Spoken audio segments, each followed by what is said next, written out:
How to do sit-ups and step-by-step. 1. Lie flat on your back on a mat. 2. Bend your knees about 90 degrees. Feet flat on the floor and hip width apart. 3. Place your hands lightly behind your head or cross them over your chest.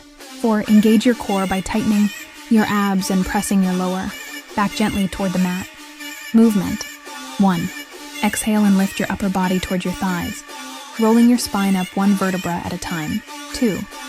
Keep your feet on the ground and avoid jerking or swinging your arms. 3.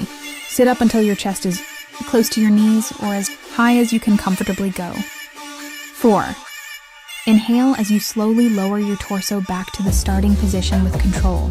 5. Repeat for 10 to 20 reps x 2 to 3 sets. Tips for proper form.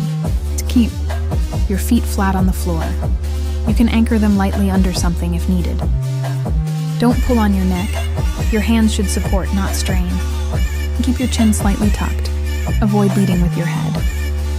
And move slowly and with control. Quality over speed. Just engage your core the entire time. Don't let your lower back arch excessively. If you feel strain in your lower back, stop and switch to crunches instead. They're gentler. Thanks for watching. Check my next video.